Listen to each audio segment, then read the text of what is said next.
मैं भी पिछले आजकल एक कबाड़ी का एक वाहन जो बड़ा चर्चा का विषय कोडदार में बना हुआ है। दिन में ही वो ओवरलोड ओवर साइजिंग जो कहा जा सकता है वो पूरे रास्ते भर से यूपी के क्षेत्र से लाता है और कहीं ना कहीं लोकल में उसको वो निस्तारण उसका कर रहा है। कैसे लगाम लग पाएगी? सब पुराना शहर है, यातायात को लेकर बड़ी कोटद्वार चूँकि यूपी से लगा हुआ हमारा क्षेत्र है और यहाँ पे जो स्मैक की सप्लाई होती है उत्तर प्रदेश की पूरी दुनिया भर का इशू है साइबर क्राइम। कोटद्वार भी कहीं उससे अछूता नहीं रहा है। अब पिछले कई अगर बात करें तो कई पिछले महीनों में लगातार लोगों ने लाखों रुपए अपने इस साइबर क्राइम में फंस कर उड़ा दिए। फ्रॉड हो, फाइनेंशियल फ्रॉड हो, ये हमारे भविष्य का अपराध है। ये हर वर्ष यातायात के लिए कोटद्वार जो है एक बहुत पुराना शहर है।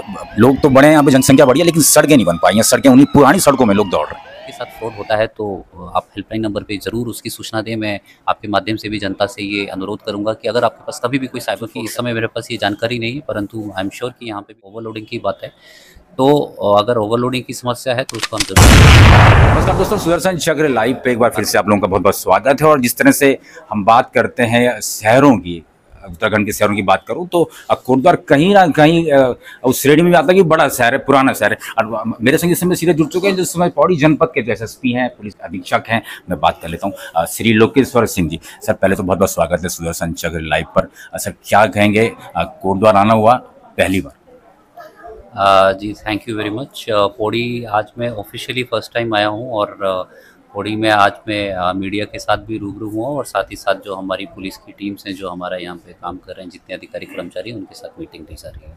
अच्छा, अब बात कर लेते हैं। पुलिसिंग जो होती है कहीं ना कहीं अपराध पर नियंत्रण के लिए होती है।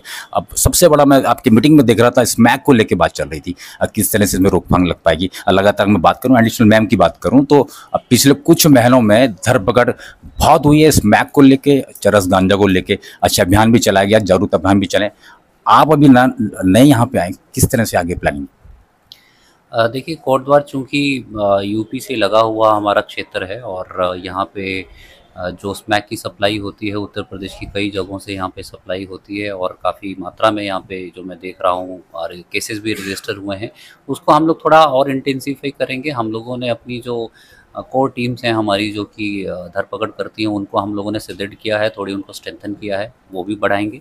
साथ ही साथ हम लोग जो अवेयरनेस कैंपेन हमेशा चलाते हैं उसको हम थोड़ा टारगेटेड वे में चलाएंगे कि जितने भी हमारे बच्चे और जो युवा इसमें नशे की प्रवृत्ति में पड़ गए हैं, ऐसे हम लोग बच्चों को आइडेंटिफाई करेंगे और ऐसे बच्चों की हम लोग टारगेटेड काउंसलिंग करेंगे मेडिकल टीम्स के माध्यम से और पुलिस की टीम के माध्यम से। अच्छा, एक बहुत बड़ा इशू और चलता है, अगर बात करूं मैं तो पूरी दुनिया भर का इशू है साइबर क्राइम। कोटद्वार भी कहीं उससे अछूता नहीं रहा है। अब पिछले कई अगर बात करें तो कई पिछले महीनों में लगातार लोगों ने लाखों रुपए अपने इस साइबर क्राइम में फंस कर उड़ा दिए। और लगातार साइबर क्राइम जो यूनिट यहाँ पे चल रही है वो अच्छा काम भी कर रही है, लोगों के पैसे वापस भी करवा रही है। लेकिन आगे क्या प्लानिंग हो सकती है, क्योंकि आप आए कि नए योजनाओं के साथ यहाँ पे आप आए होंगे, क्या कहेंगे इस बार? देखिए, साइबर फ्रॉड हो, फाइनेंशियल फ्रॉड हो, ये हमारे भविष्य का अपराध है। ये हर वर्ष इनमें बढ़ोतरी हो रही है और अगर मैं पौड़ी जनपद की बात करूं तो हमारी लगभग 1200 शिकायतें हमें वर्ष भर में प्राप्त हो रही हैं और हमारी जो टीम्स हैं उसको हम लोगों ने, मैंने आते ही एक तो स्ट्रेंथन कर दिया है टीम्स को, और जो उनकी लॉजिस्टिक या उनकी जो टेक्निकल उनको रिक्वायरमेंट्स है वो भी हम लोगों ने, मैंने आइडेंटिफाई कर ली, उसको भी हम इम्प्रूव कर रहे हैं। और कहीं न कहीं जो साइबर से लड़ने के लिए अवेयरनेस एक बहुत इम्पोर्टेंट पहलू है और चूँकि अब जो हमारा हेल्पलाइन नंबर है, जो कि आप कभी भी किसी के साथ फ्रॉड होता है तो आप हेल्पलाइन नंबर पे ज़रूर उसकी सूचना दें। मैं आपके माध्यम से भी जनता से ये अनुरोध करूँगा कि अगर आपके पास कभी भी कोई साइबर फ्रॉड होता है तो तुरंत उसको आप अवश्य उसको रिपोर्ट करें, हेल्पलाइन नंबर पे अपनी सूचना ज़रूर दें। और जो कि चूँकि आरबीआई की भी ये मैंडेट है कि अगर विदिन 48 आवर्स आप शिकायत को दर्ज कर देते हैं तो बहुत संभावना होती है कि आपका पैसा वापस हो जाएगा। ऐसा एक आखिरी सवाल कर लेते हैं यातायात को लिए। कोटद्वार जो है एक बहुत पुराना शहर है। लोग तो बड़े हैं, यहाँ पे जनसंख्या बढ़ी है, लेकिन सड़कें नहीं बन पाई हैं। सड़कें उन्हीं पुरानी सड़कों में लोग दौड़ रहे हैं। अगर मैं भी पिछले आजकल एक कबाड़ी का एक वाहन जो बड़ा चर्चा का विषय कोटद्वार में बना हुआ है। दिन में ही वो ओवरलोड ओवर साइजिंग जो कहा जा सकता है वो पूरे रास्ते भर से यूपी के क्षेत्र से लाता है और कहीं ना कहीं लोकल में उसको वो निस्तारण उसका कर रहा है। कैसे लगाम लग पाएगी? सब पुराना शहर है, यातायात को लेकर बड़ी कठिनाई यहाँ पे है। तमाम योजनाएं भी चलती हैं लेकिन उसमें कहीं ना कहीं सफलता नहीं मिल पा रही है। क्या है आपको? देखिए, ट्रैफिक की व्यवस्था एक हमेशा एक, जब हम लोग विज़न के साथ काम करते हैं तभी वो धरातल पे उतरती है।